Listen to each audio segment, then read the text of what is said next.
আসসালামু আলাইকুম। সম্মানিত সুধী মণ্ডলী, আমরা সূরা জুমার থেকে আলোচনা করব ইনশাল্লাহ। জুমার শব্দ অর্থ দল, জুমার। এই সূরা শেষে আমরা পাবো যে জান্নাতীরা দলে দলে জান্নাতে যাবে, জাহান্নামীরাও দলে দলে জান্নাতে যাবে। এই জুমার হলো দল। তো এভাবে এই সূরা আমরা ইনশাল্লাহ আলোচনা করলে আমরা ভিতরে সব পাবো।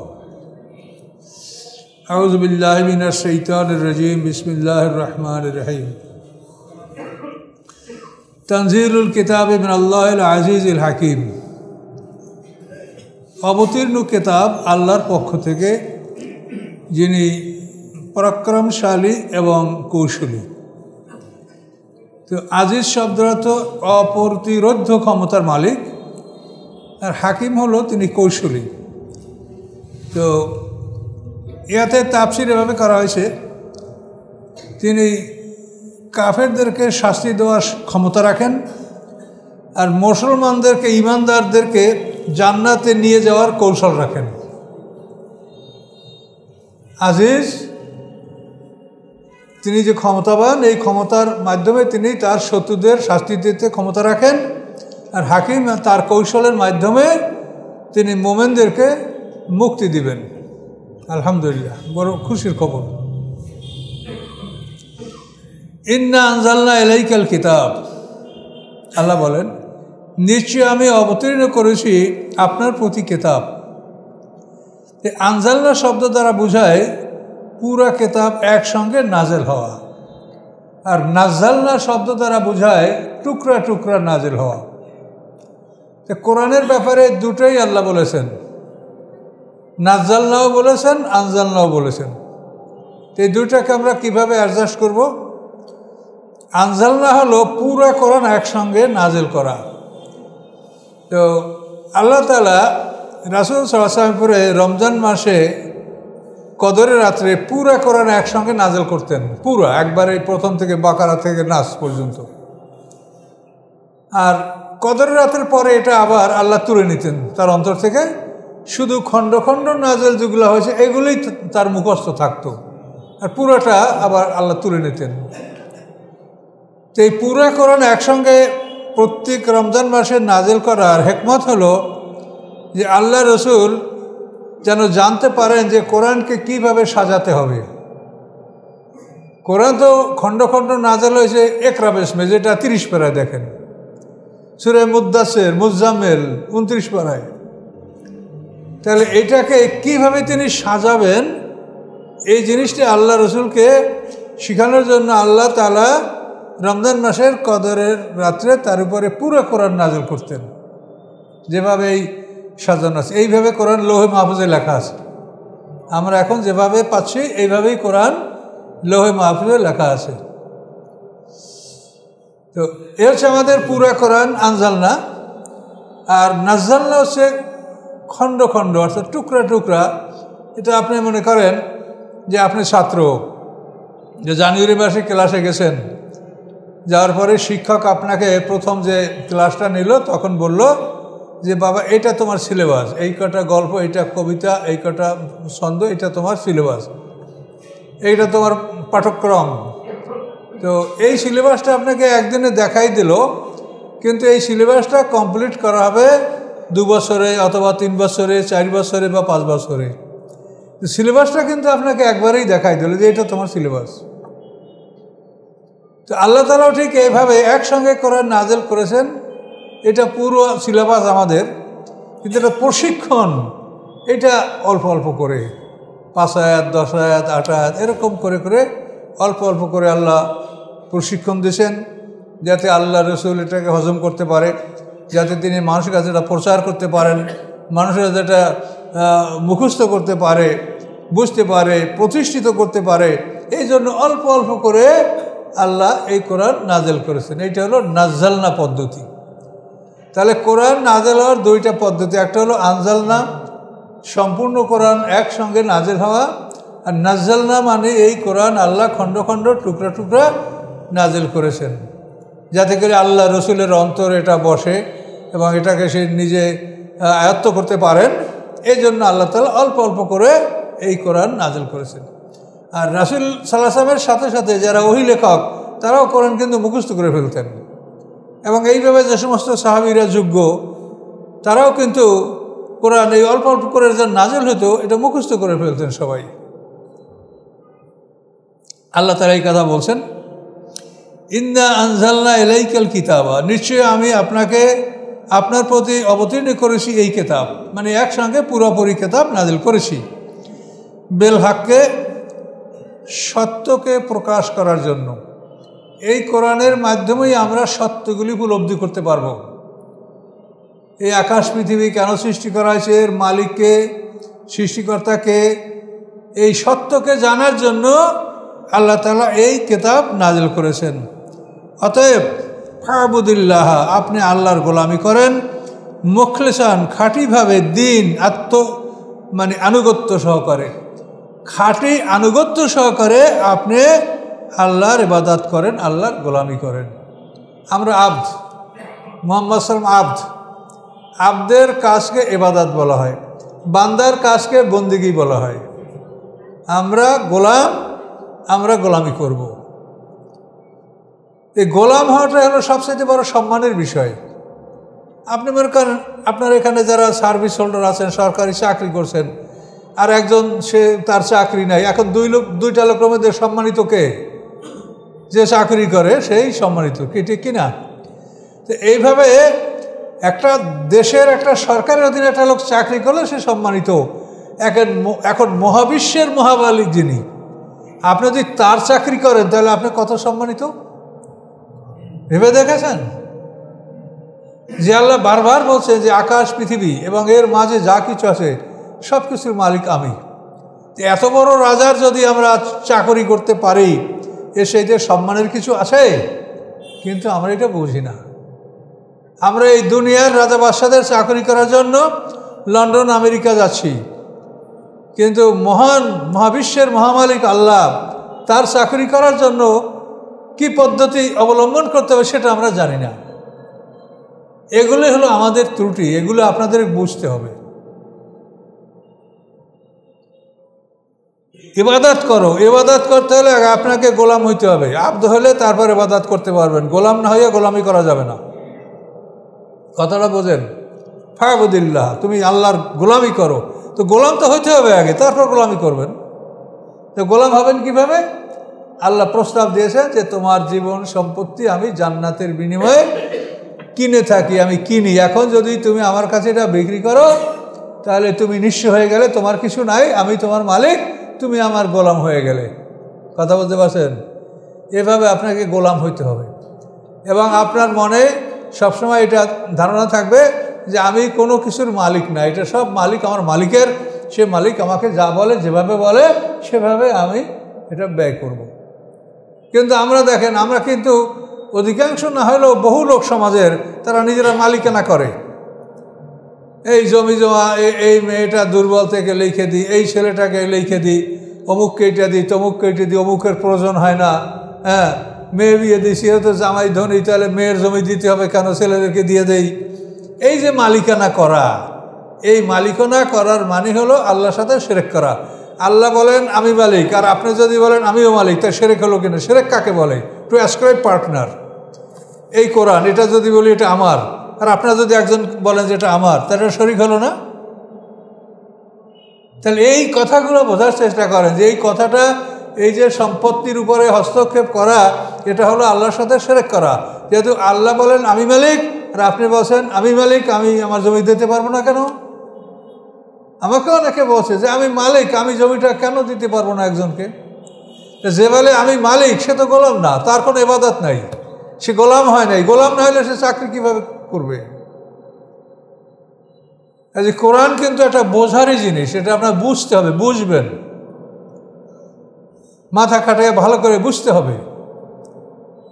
তো ফাবুদিল্লাহ, আল্লাহ বলছেন তোমরা আল্লাহর ইবাদত করো। এখন ইবাদত করতে হলে আপনাকে আল্লাহর গোলাম হতে হবে। এখানে একটা জিনিস দেখেন, যেখানে আল্লাহ বলছেন ইয়া আইয়ুহাল্লাযীনা আমানু ইযা কুমতুম ইলাস সালাতে, হে ঈমানদারগণ যখন তোমরা নামাজ পড়ো, মানে আল্লাহ যখন আপনাকে কোনো কাজের আদেশ, ইবাদতের আদেশ দিয়েছেন, তখন কিন্তু পূর্বে ইয়া আইয়ুহাল্লাযীনা আমানু এই কথাটা বলেছেন, কিন্তু ইবাদত করার ব্যাপারে এই ইয়া আইয়ুহাল্লাযীনা আমানু বলা হয় নাই। কি বলা হয়েছে? ইয়া আইয়ুহান নাস উ'বুদু রাব্বাকুম। কথাটা বুঝতে পারছেন? ইয়া আইয়ুহাল্লাযীনা আমানু ইযা কুমতুম ইলাস সালাতি, ঈমানদারগণ যখন তোমরা নামাজে দাঁড়াবে তখন কি করবে? উযু করবে। কিন্তু ইয়া আইয়ুহান নাস উ'বুদু রাব্বাকুম, হে মানুষেরা তোমরা তোমাদের রবের ইবাদত করো। এখানে তো বলা হয় নাই যে তুমি ঈমান লাও তারপর ইবাদত করো। কেন বলা হয় নাই? যে ওই শব্দটার মধ্যে ঈমানের কথাটা নিহিত আছে। ইবাদত করতে হলে আগে তোমাকে গোলাম হইতে হবে, তারপর তুমি ইবাদত করতে পারবে। এই জন্য যেখানে উ'বুদু বলা হয় ইবাদত করো, সেখানে কিন্তু ইয়া আইয়ুহান নাস বলা হয়েছে, সেখানে ইয়া আইয়ুহাল্লাযীনা আমানু বলা হয়নি। কি বুঝেছেন কথাগুলা? এটা কিন্তু তাফসীর ক্লাস, তা আপনারা ক্লাসেরই মানুষ, আশা করি সবাইগুলো বুঝবেন। এই জন্য যেখানে ইবাদত করতে বলা আছে সেখানে ইয়া আইয়ুহাল্লাযীনা আমানু বলা হয় নাই। তার কারণ এই উ'বুদু শব্দটার মধ্যেই আপনি গোলাম হবেন, তারপরে ইবাদত করবেন। গোলাম না হয়ে আপনি গোলামি করতে পারবেন না। তো আল্লাহ বলেন, মুহাম্মদ সাল্লামকে বলেছেন, আল্লাহ কিন্তু সব কথা তার নবীকে বলেন, কিন্তু সেই কথাটা আমাদের জন্য বলেন।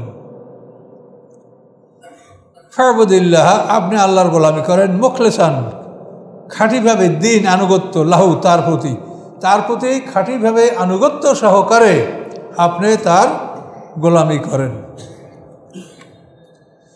আলা, জেনে রাখো, সাবধান, লিল্লাহ দীনুল খালেস, নির্ভেজাল জীবন বিধান। দিন মানে আনুগত্য, জীবন বিধান, আইন।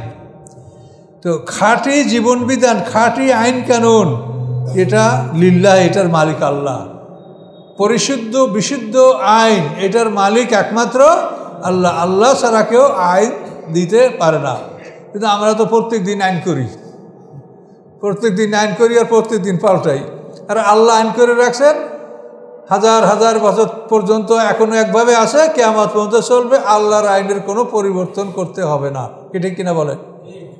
এই জন্য আল্লাহ বলেন যে বিশুদ্ধ বিধান, দিনুল খালেস, খাঁটি বিধান, আইন, লিল্লাহ, এটা আল্লাহর, এটা একমাত্র আল্লাহই দিতে পারেন। দেখেন আল্লাহ যে আইনগুলি করে রাখছেন, চুরির বিচার, ডাকাতির বিচার, জেনার বিচার, শরাব পান করার, সব আইনগুলি কিন্তু এই হাজার হাজার বছর পর্যন্ত একইভাবে আছে, এবং একইভাবে এই অপরাধগুলিও দেখা যাচ্ছে, এবং এর বিচারটা আল্লাহ যেটা বলছেন এইটাই উপযুক্ত বিচার, এর কোনো পরিবর্তন নেই। কিন্তু এক শ্রেণীর নূতন ইসলামওয়ালারা বলে যে আধুনিক বিশ্বের সাথে কোরআনেরও পরিবর্তন হওয়া দরকার। এটা যারা বলে তাদের ঈমান নাই, তারা ঈমান নাই। এই কোরআন হলো যেমন অতীতের জন্য, তেমন বর্তমানের জন্য, তেমন ভবিষ্যতের জন্য। এই এক কোরআনই আপনার জন্য যথেষ্ট, সব কিছু আপনি এখানে পাবেন, এর কোনো পরিবর্তন নাই। আর আল্লাহ বারবার বলছেন, লা মুবাদ্দিলা লিকালিমাতিহি, আল্লাহর এই বাণীর পরিবর্তনকারী কেউ নাই। আলা, তোমরা সতর্ক হও, লিল্লাহে, আল্লাহ মালিক, দিনুল খালেস, খাঁটি বিধানের, আল্লাযীনা ইত্তাখাযু মিন দুনিহি, এবং যারা গ্রহণ করে আল্লাহর পরিবর্তে আউলিয়া, অভিভাবক, মা না'বুদুহুম, এবং তারা বলে আমরা ইবাদত করি না তাদেরকে, ইল্লা লিয়ুকাররিবুনা ইলাল্লাহি যুলফা, ইহা ব্যতীত যে তারা আমাদেরকে আল্লাহর নিকটে নিয়ে যাবে। আমরা যে এদেরকে ইবাদত করি, এই দেবদেবী, আমাদের পিসাবরা, এরা আমাদেরকে আল্লাহর নিকটে নিয়ে যাবে, এই জন্য ইবাদত করি। কথা বলতে পারছেন? মাধ্যম। এখন এই মাধ্যমটা সম্পর্কে আপনি বুঝেন, মাধ্যমটা আপনার কেন লাগবে? আল্লাহ তো এটা অস্বীকার করেছে। আমি আপনি যা বলছি সাথে সাথে আল্লাহর ফেরেশতা লিখতেছে, সকালবেলা আল্লাহর কাছে চলে যাবে, সারাদিন যা করছেন আসরের পর আল্লাহর কাছে চলে গেছে। তা আপনি মাধ্যম, সে কি করবে? মাধ্যম কোথায়, কে, সে কত দূর, কাছে না দূরে, তার কি ক্ষমতা আছে মাধ্যমের এগুলির? কাজে এই জন্য আপনার ইবাদতের যে মাধ্যম নির্বাচন করা, এটা কিন্তু আল্লাহর অনুমতি নাই, এটা আমরা করেছি, এটা আমাদের তৈরি করা মাধ্যম। এখানে আল্লাহ বলেন যে আল্লাহ ছাড়া যারা অন্যদেরকে অভিভাবক বানালো তারা বলে মা না'বুদুহুম ইল্লা লিয়ুকাররিবুনা ইলাল্লাহি যুলফা, যে আমরা আর কোনো কিছুর জন্য তাদের ইবাদত করি না, বরং এরা আমাদের আল্লাহর কাছে নিকটে নিয়ে যাবে। তারা মাধ্যম, তারা সুপারিশ করবে আমাদের জন্য, নিকটে নিয়ে যাবে। জুলফা, জুলফার নিকট। আল্লাহ বলেন ইন্নাল্লাহ ইয়াহকুমু বাইনাহুম ফীমা হুম ফীহি ইখতালিফুন, নিশ্চয়ই আল্লাহ তাআলা আদেশ জারি করবেন তাদের মধ্যে ওই সকল বিষয় যা নিয়ে তারা মতভেদ করতেছিল। কাজে এই মাধ্যম, এটাকে আল্লাহ এটার অনুমতি দেন না। সরাসরি আপনি আল্লাহর বান্দা, আপনার কাছে আল্লাহ সর্বদা আছেন। হুয়া মাকুম আইনামা কুনতুম ওয়া ইন্না আলাইকুম লাহাফিজিনা কিরামান কাতিবিনা ইয়ালামুনা মা তাফআলুন। তোমাদের উপর আছে রক্ষক, তারা কারা? কেরামান, সম্মানিত, কাতিবিনা, লেখক দল। একজন কেরামান আর একজন কাতিবিন, এটা মনে করেন না, ওটা একটা দলের ডেজিগনেশন। সম্মানিত লেখক দল, ডানে যে লেখে সেও সম্মানিত, বামে যে লেখে সেও সম্মানিত। লেখক দল কেরামান, সম্মানিত, কাতিবিনা, লেখক দল।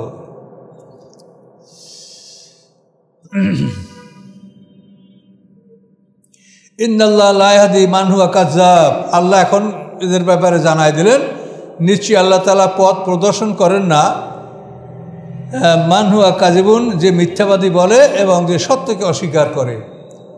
তাহলে এই মাধ্যমে আমাদেরকে আল্লাহর কাছে নিয়ে যাবে, এটাকে আল্লাহ কি বললেন?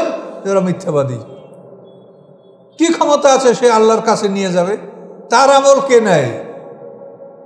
আপনি যাকে মাধ্যম ধরেছেন তার আমলটা কে নেয়? আল্লাহকে। তার আমলটা যে ফেরেশতায় নেয়, আপনার আমল সেই ফেরেশতাই তো আল্লাহর কাছে নিয়ে যাবে।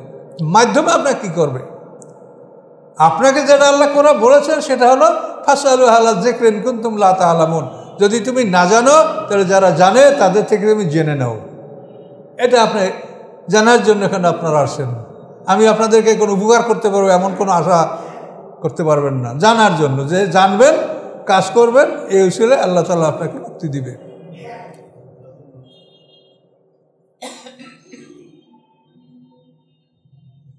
লা ওয়ারাদাল্লাহ ইয়াত্তাখিযা ওয়ালাদান, যদি ইচ্ছা করতেন আল্লাহ তাআলা যে তিনি সন্তান গ্রহণ করবেন, লাস্তাফা, অবশ্যই তিনি বাছাই করে নিতেন, মিম্মা হুয়া হতে ইয়াখলুকু, যা তিনি সৃষ্টি করেন, মায়াশা, এবং যা তিনি ইচ্ছা করেন।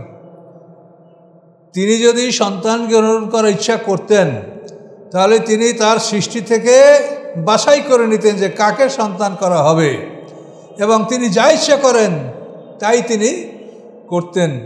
কিন্তু তিনি সন্তান গ্রহণ করবেন না, কাজে তার ব্যাপারে যেটা বলা হয় এটা তারা মিথ্যা বলছে। ইহুদিরা বলে উজাইর আলাইহিস আল্লাহর পুত্র, খ্রিস্টানরা বলে ঈসা আলাইহিস আল্লাহর পুত্র, এটা তারা মিথ্যা বলছে। সুবহানাহু, পবিত্রতা আল্লাহর, আল্লাহ পবিত্র হুয়া থেকে, হু আল্লাহু, তিনি আল্লাহ, আল ওয়াহিদু, তিনি এক, কাহার, তিনি পরাক্রমশালী, মহা ক্ষমতার মালিক। কাজে আল্লাহর কোনো সন্তান নাই। খালাকাস সামাওয়াতি ওয়াল আরদা বিল হক, সৃষ্টি করেছেন আকাশসমূহ, পৃথিবীসমূহ সত্যকে উদ্ঘাটন করার জন্য। আকাশ পৃথিবী যদি সৃষ্টি না করতেন, তার মধ্যে যদি আমাদেরকে সৃষ্টি না করা হতো, তো আল্লাহ যে সত্য, এই বিষয়টা কিভাবে মানুষ জানতো, বা আল্লাহ সম্পর্কে কিভাবে আমরা পরিচয় পেতাম? কাজে সত্যকে প্রকাশ করার জন্য আল্লাহ তাআলা আকাশ পৃথিবী সৃষ্টি করেছেন। এখন আপনি প্রশ্ন করবেন আকাশকে সৃষ্টি করলো? এখন চিন্তা করতে করতে কোথাও কোনো সমাধান পাবেন না। আসমানি কিতাবে পাবেন যেটা আল্লাহ সৃষ্টি করেছে। পৃথিবীতে যত বড় বড় ডিক্টেটর ছিল, রাজা বাদশাহ, ফেরাউন, নমরুদ, তারা তো কেউ বলে নাই যে আমি আকাশ পৃথিবী সৃষ্টি করেছি। ফেরাউন নিজেকে রব বলতো, আবার নিজে আবার মূর্তিও পূজা করতো, গামি পূজা করতো নিজে, আবার নিজে বলতো আমিও রব আর এগুলোও রব, তোমরা সবাই ইবাদত করো। কি এগুলো কি কথা? তাহলে আকাশ পৃথিবীর সৃষ্টির কথা ভাবলেই সত্যের অনুসন্ধান আপনি পাবেন। সত্যের অনুসন্ধান, আপনি সত্যকে আপনি খুঁজে পাবেন। কে সৃষ্টি করছে, এটা কিভাবে সৃষ্টি হতে পারে? আপনি ভেবে দেখেন, বাংলাদেশে যে বড় বড় দরগায় বড় বড় দিঘিগুলো আছে, 300-350 বিঘার উপরে এক একটা দিঘি, এর এক একটা দিঘি খনন করতে হাজার হাজার মানুষ শত শত দিন খনন করে একটা পুকুর খনন করছে। এখন আপনি ভেবে দেখেন প্রশান্ত মহাসাগর যদি লেবার দ্বারা তৈরি করা লাগতো, কত লেবারে কত হাজার বছর বসে এই সমুদ্রটা খনন করতে পারত? মাটিগুলো কোথায় রাখা হবে? মাঝখান থেকে কেনারে একটা মাটি কিসে দিয়ে নেওয়া যাবে? আপনি একজন বিভিন্ন মেশিন যেগুলি আছে এর দ্বারা আপনি কাইটে কি কেনারায় নিতে পারবেন এই সমুদ্রের ভিতর থেকে কেনারা পর্যন্ত? তাহলে এই যে আল্লাহ বলছেন যে সত্যকে তোমরা জানতে পারবে, এটা চিন্তা করলে আপনি বুঝবেন যে এটা আল্লাহ সৃষ্টি করেছেন, যে সমতল ভূমির সাথে একই অবস্থায় তারপর এই সমুদ্রগুলো সৃষ্টি করছেন যেগুলি মানে হাজার হাজার ফুট গভীর, তার মাটি কোথাও দেখা যাচ্ছে না। আবার এই সমুদ্র আপনি বিভিন্ন দিকে আপনি চিন্তা করবেন, এই সমুদ্রের পানি কেন লবণ করে রাখা হয়েছে? এই সমুদ্রের পানি যদি লবণ করা না হতো তাহলে এই পৃথিবীটা অচল হয়ে যেত। সমুদ্রের পানিটা লবণ করে রাখা হয়েছে, এমন লবণ যে তিতা লাগে। দুনিয়ায় যত ময়লা আবর্জনা আমরা ড্রেনে ফেলি, ড্রেন থেকে খালে যায়, খাল থেকে নদীতে যায়, নদীর থেকে সমুদ্রে যায়। সমুদ্রে যাওয়ার পরে সমুদ্রের লবণ পানি তাকে বিশুদ্ধ করে, পিউরিফাইড করে, তাকে জ্বালাইয়া পোড়াইয়া পরিশুদ্ধ করে জোয়ারে আপনাকে ফ্রেশ পানি পাঠাই দেয়। তাহলে এই সমুদ্রগুলি সকালে তার সমস্ত ময়লা পানিগুলি পেটের মধ্যে ঢুকাইয়া এটাকে পবিত্র করে পিউরিফাইড করে জোয়ারে আপনাকে ফ্রেশ পানি পাঠাই দেয়। এই পানি দেখলে দেখেন মাছ কি লাফায়, জীবনের পরোয়া করে না, তো নতুন পানিতে লাফাই পড়বে মাছ, দেখেন না এই সমুদ্রের পানি, এই ফ্রেশ পানি। তাহলে এই যে আল্লাহর কুদরত, যদি সমুদ্রের পানি মিঠা হতো তাহলে পৃথিবীটা অচল হয়ে যেত। কচুরি পানাগুলি আপনারা বিল থেকে আস্তে আস্তে ছেড়ে দেন, নদীতে যায়, নদীর থেকে যখন সমুদ্রের লবণ পানিতে যায়, লবণ পানি ওকে পুরে সারখার করে দেয়, ভস্ম হয়ে গ্যাস হয়ে উড়িয়ে যায়। সমুদ্রের পানি যদি মিষ্টি হতো তো এই কচুরি পানা সমুদ্রে এমনভাবে বংশ বিস্তার করত যে কোনো জাহাজের চাকা তাতে ঘুরত না, অচল হয়ে যেত পৃথিবী। আল্লাহ তাআলা এই জন্য বলছে যে আমি যে সৃষ্টি করছি এগুলো চিন্তা গবেষণা করলে তোমরা সত্যকে উদ্ঘাটন করতে পারবে, তোমরা আমাকে জানতে পারবে যে আমি মহাশক্তি, আমি এগুলা করেছি, আমি ছাড়া এগুলা কেউ করতে পারে না। এই জন্য বেলহাক কথাটা আল্লাহ বলেছেন, বুঝতে পারছেন? এভাবে প্রত্যেকটা জিনিস চিন্তা ভাবনা করেন। মানুষকে আমরা যারা মানে ফুসফুস ধারণকারী আমরা প্রাণী, যারা আমাদের লাগে কার্বন ডাইঅক্সাইড, আর যারা গাছপালা এদের লাগে অক্সিজেন।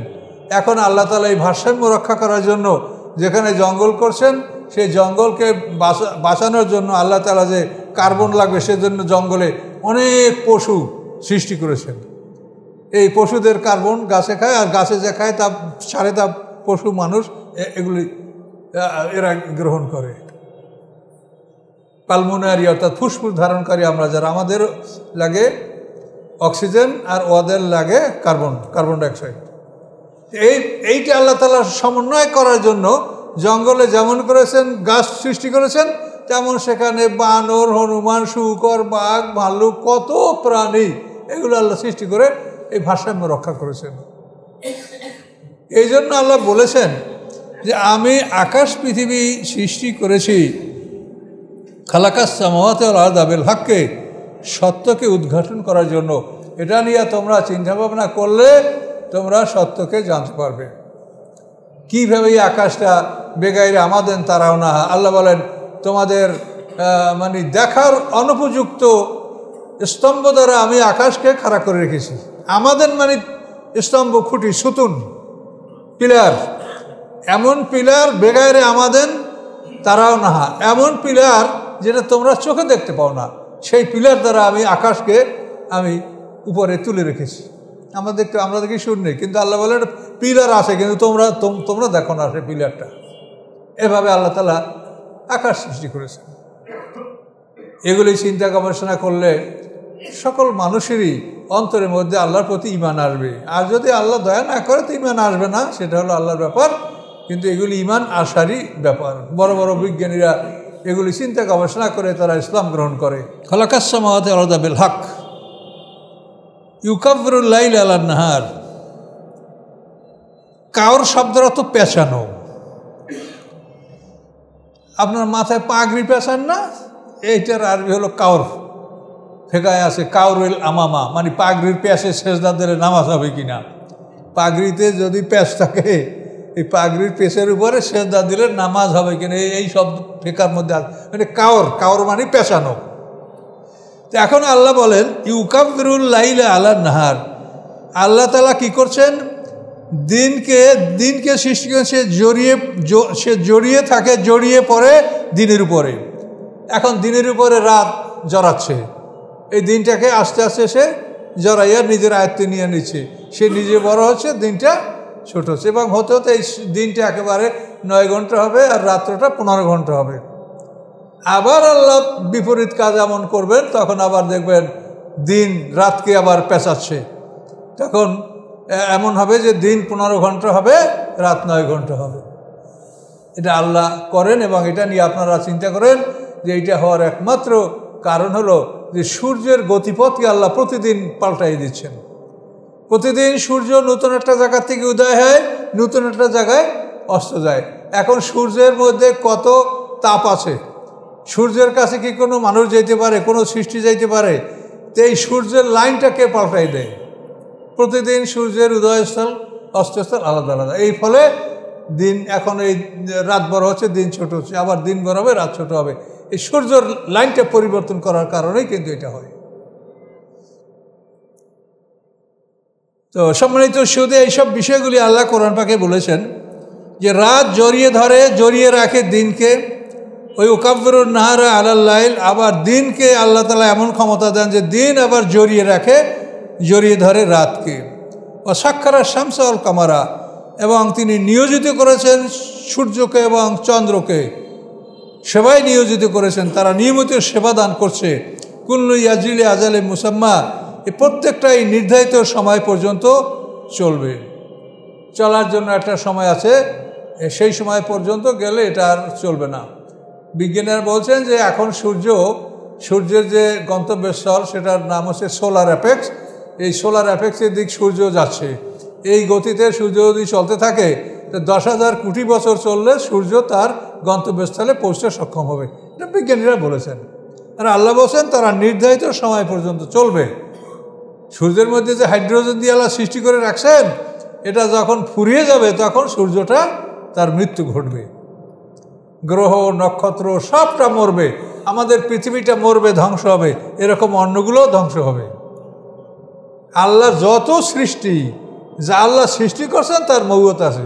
চন্দ্র, সূর্য, গ্রহ, নক্ষত্র সব কিন্তু পালাক্রমে, পর্যায়ক্রমে কখন কোনটা হবে সেটার সময় আল্লাহর কাছে নির্ধারিত আছে। সেই সময় প্রত্যেকটাই ধ্বংস হবে। এখনও কিছু কিছু মহাশূন্যে ধ্বংস হচ্ছে, যেগুলি ব্ল্যাক হোলের মধ্যে, ব্ল্যাক হোল যেগুলোকে গিলে ফেলতেছে। এটা তো আপনারা জানেন, ব্ল্যাক হোল। এই যে গ্রহ নক্ষত্র যখন তাদের কারো মৃত্যুর সময় আসে, তখন সে এমন অবস্থায় আল্লাহ তাআলা তাকে রাখেন যে সে ব্ল্যাক হোলের সামনে যায়, এরকম ব্ল্যাক হোল তাকে গিলে ফেলে। এবং এই ব্ল্যাক হোলে যে তাদেরকে গিলবে, এটা কিন্তু কোরআনেও ইশারা আছে, হাদিসেও আছে। সূরা ওয়াকিয়ার মধ্যে এর বিবরণ আছে। ফালা উকসিমু বিমাওয়াকিন নুজুম, তারকা পতিত হওয়ার স্থানের কসম। তারকা কোথায় পতিত হয়? এই ব্ল্যাক হোলে তারকা পতিত হয়। তারকা যে তারকার মৃত্যু হবে, সে তাকে যদি এই ব্ল্যাক হোলে গিলে না ফেলতো, তাহলে কিন্তু মহাকাশে একটা জঞ্জাল সৃষ্টি হতো, বিরাট একটা জিনিস মহাকাশে বাধা, অন্যান্য গ্রহ নক্ষত্র চলাফেরা গতিবিধিতে সমস্যা সৃষ্টি হতো। এই জন্য আল্লাহ তাআলা গ্রহ নক্ষত্রের মৃত্যু হতে লাগলে তখন তাকে কিন্তু ব্ল্যাক হোল খেয়ে ফেলে, ব্ল্যাক হোল তাকে গিলে ফেলে। কোরআনে এই সব কিছুর ইশারা ইঙ্গিত আছে। যারা বিজ্ঞানের লোক তারা এটা আমাদের সাথে ভালো জানবেন। আমরা কোরআন থেকে এতটুকু জানি, যেটা জানলে পরে আমাদের মোটামুটি ঈমানের ক্ষেত্রে আমাদের কাজ হয়। তো আল্লাহ তাআলা বলেন কুল্লু ইয়াজরিলি আজালে মুসাম্মা, প্রত্যেকটাই চলে নির্ধারিত সময়ের জন্য। নির্ধারিত সময়কে লক্ষ্য করে সে পর্যন্ত তারা চলবে, তারপর তারা আর চলবে না। আল্লাহ জেনে রাখো, সাবধান হও, হুয়াল আজিজ, তিনি পরাক্রমশালী, আল গফফার, এবং তিনি ক্ষমাশীল, তিনি ক্ষমা করবেন, ক্ষমাটাই তার বড়।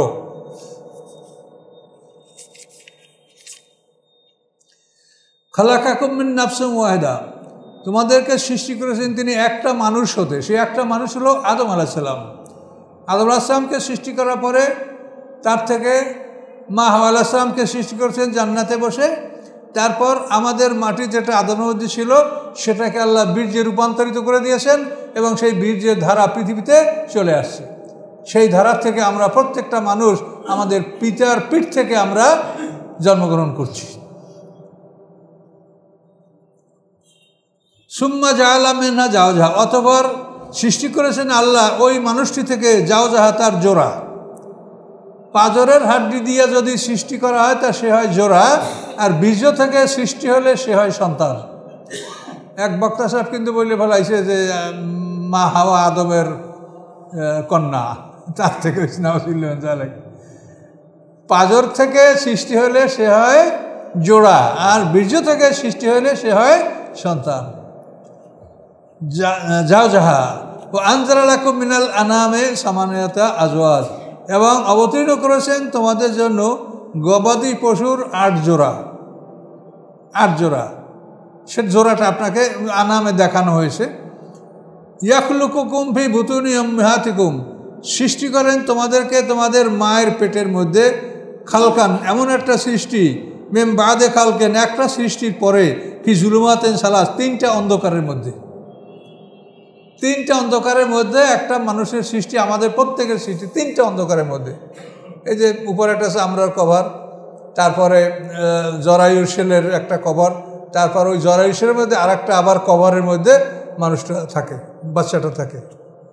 3টা কভারের মধ্যে ফি জুলুমাতিন সালাস, 3টা অন্ধকারের মধ্যে এমন সুরক্ষিত জায়গায় আল্লাহ তাআলা আমাদেরকে সৃষ্টি করেছেন। কিভাবে ওইখানে কোনো অক্সিজেন নাই, কোনো বাতাস যায় না, কিচ্ছু যায় না, সেখানে একটা মানুষ কিভাবে সৃষ্টি হচ্ছে? সে সেখানে বড় হইয়া লাফালাফি করছে, দৌড়াদৌড়ি করছে, খেলাধুলা করছে মায়ের পেটের মধ্যে। কিভাবে তার মধ্যে প্রাণটা আসলো? 120 বছর, সরি মানে 120 দিন, 120 দিনে দের স্কেলেটনটা তৈরি হয়, খাঁচাটা তৈরি হয়। এরপরে ওখানে আল্লাহ প্রাণ ঢুকাই দেন। দেহেতে 2টা অংশ, যেটা আপনার ফিজিক্যাল পার্ট, আমাদের এই যে দেহটা পানি মাটি আগুন বাতাসের দেহ, এইটা আগে সৃষ্টি হয়। এইটা 120 দিনে মায়ের পেটে তৈরি হলে তারপরে আল্লাহ তাআলা তার মধ্যে দ্বিতীয় যে অংশটা নফসে মুতমাইন্না, নফসে আম্মারা, নফসে লাওয়া, রূহ, ওখানে 60টা, আর এখানেও আমাদের 4টা, পানি মাটি আগুন বাতাস। এই 4 4 8, এটা 2 ভাগ। এখন আমরা 2 ভাগ আমাদের কাছে আছে।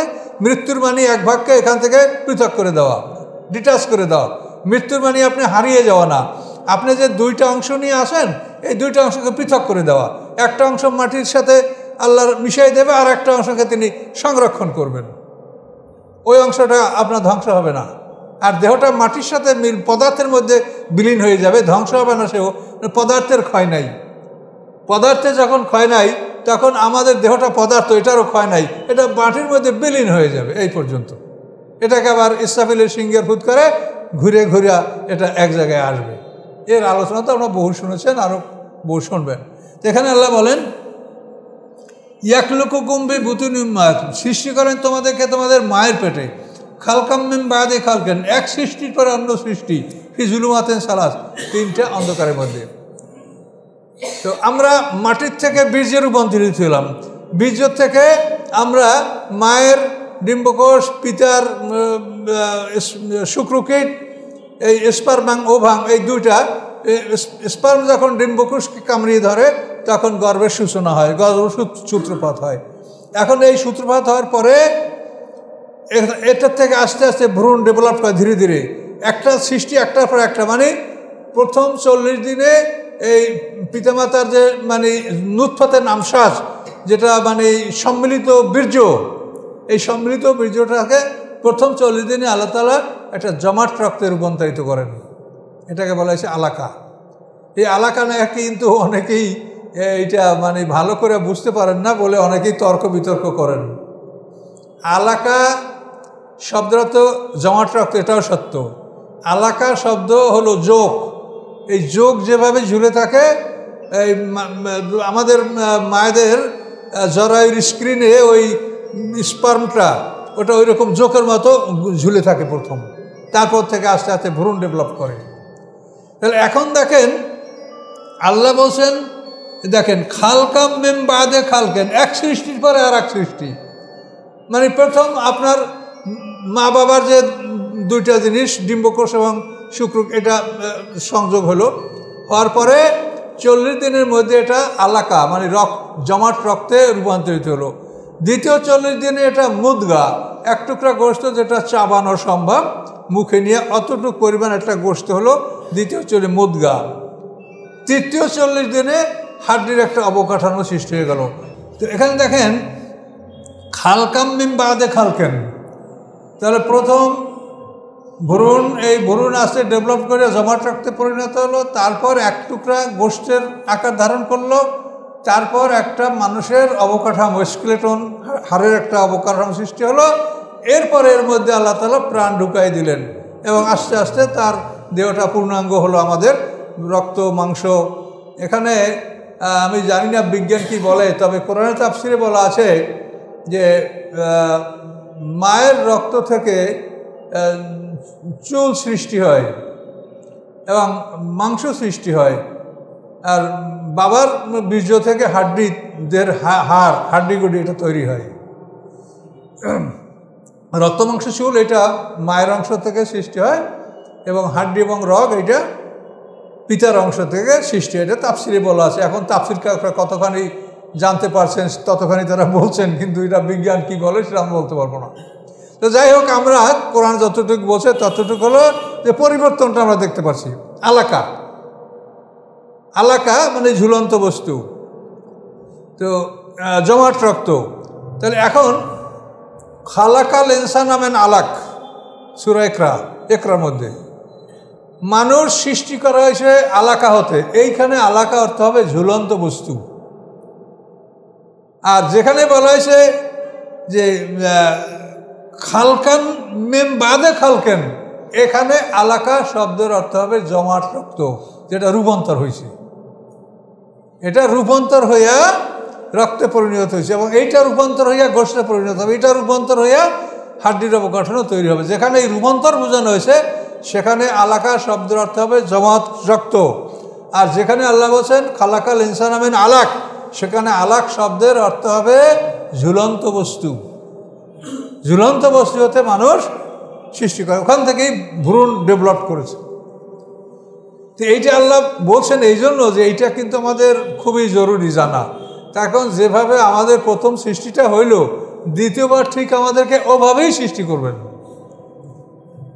দ্বিতীয়বার ওইভাবেই সৃষ্টি হবে। প্রথম সিঙ্গার ফুট করে সমস্ত পদার্থের দেহগুলি এটা ঘুরিয়া ঘুরিয়া বাতাসে 40 বছর পর্যন্ত বাতাসে ঘুরিয়া ঘুরিয়া পানি মাটি আগুন বাতাস সমস্ত পৃথিবীর সব কিছু গুড়া গুড়া হইয়া আমাদের দেহগুলি চুরমার করে এই দেহ থেকে ফরেন বডি সব বাইর করে দিয়া এরপরে সব ঘুরিয়া ঘুরিয়া আমাদের এই যে মাটির দেহটা তৈরি হবে প্রথম সিঙ্গার ফুট করে।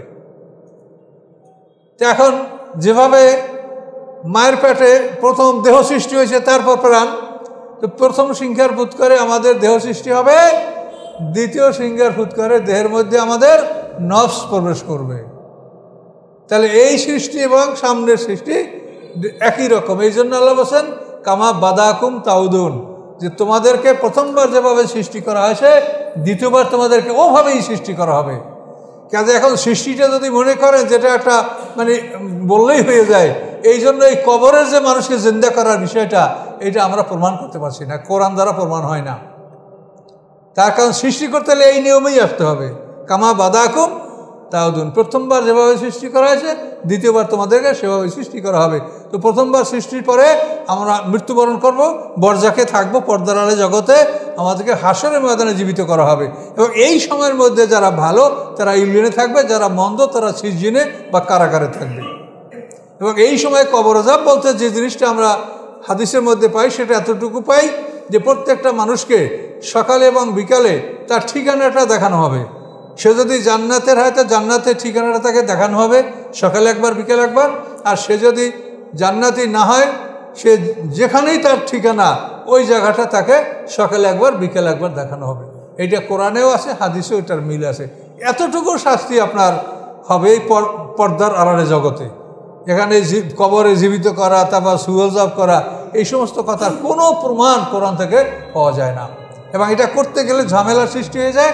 সেটা হলো যে এই সুরেই আপনি দেখবেন সামনে যে জীবন দুইটা, মরণ দুইটা, এটা তিনটা আপনি বানাতে পারবেন না। কোরআনে যেটা স্পষ্ট বলা, জীবন দুইটা, মরণ দুইটা। তাহলে আমাদের এখন একটা জীবন, দ্বিতীয় জীবন হবে, সিঙ্গার ফুৎ করে আমরা জীবিত হবো, দ্বিতীয় জীবন শুরু হবে। পিছনে আমরা মরা ছিলাম, কাইফা তাকফুরুনা বিল্লাহি ওয়া কুনতুম আমওয়াতা, আমরা মৃত ছিলাম, সামনে আমরা মরব। এই দুইটা মরণ, দুইটা জীবন, এটার কোনো ব্যতিক্রম আপনি করতে পারবেন না। এটা কোরআন সরাসরি। কাজে এখানে এতে আপনার কোনো আকীদা বা আপনার চিন্তাধারায় কোনো পরিবর্তন কিচ্ছু হচ্ছে না। যে আল্লাহ বলছেন তাই আপনি বিশ্বাস করেন, যে আমার মরার পরে পর্দার আড়ালে জগতে থাকবো, তারপরে সিঙ্গার ফুৎ করে, প্রথম সিঙ্গার ফুৎ করে আবার আমাদের বডি তৈরি হবে, দ্বিতীয় সিঙ্গার ফুৎ করে তার মধ্যে ইঞ্জিন ঢুকানো হবে। কাজে এই সিস্টেমে আল্লাহ বলছেন কামা বাদাকুম তাউদুন, প্রথমবার যেভাবে সৃষ্টি করা হয়েছে দ্বিতীয়বার তোমাদেরকে ওভাবেই সৃষ্টি করা হবে। এটা একটা খেলনা না যে আপনার পিডন মারিয়ে ফেলাইলো, আবার যাত্রা করলো, আবার পিডন মারলো। এইসব যে হাদিস আছে এগুলি সব গল্প গুজব, এবং এগুলির দ্বারা ক্ষতিটা এমন হচ্ছে যে কোরআনের সাথে আমাদের এটা সাংঘর্ষিক হয়ে যাচ্ছে, যেখানে কোরআন স্পষ্ট বলছে যে হায়াত দুইটা, মওয়াত দুইটা। কাজে এগুলো আপনারা ভালোভাবে চিন্তা ভাবনা করেন। আমি বলবো না যে আমার কথা আপনি মানেন, আপনার যা মনে হয় তাই করেন, কিন্তু আমার জ্ঞান দেওয়ার যেটা, সেটা আপনাদেরকে আমি দিয়ে যাচ্ছি। এরপর বিশ্বাস করা না করাটা আপনাদের ব্যাপার। আপনারা যদি অন্য কিছু প্রমাণ করতে পারেন সেটা আপনাদের ব্যাপার। কোরআন আমারও আপনারও সমান। আচ্ছা, এখন দেখেন আল্লাহ বলেন জালিকুমুল্লাহু রব্বুকুম, এই হচ্ছে তোমাদের রব, যিনি এই কাণ্ড করতে পারেন। আমাদেরকে আদম আলাইহিস সালামকে সৃষ্টি করার সময় আমাদের মাটি সব আদমের মধ্যে নেওয়া হয়েছে, আদম থেকে হাওয়া সৃষ্টি করা হয়েছে, তারপর আমাদের সব মাটি যেটা আদমের মধ্যে ছিল এটা বীর্যে পরিণত করে বীর্যের ধারা পৃথিবীতে চালিয়ে দেওয়া হয়েছে, তার মাধ্যমে আমরা পৃথিবীতে আসছি। তো আল্লাহ বলেন এই হচ্ছে তোমাদের রব, লাহুল মুলক, রাজত্ব তার, রাজত্ব একমাত্র তার, লা ইলাহা ইল্লা হুয়া, তিনি ছাড়া কোনো উপাস্য নাই। ফান্না তুসরাফুন, কিভাবে তোমরা বিপথে পরিচালিত হচ্ছ।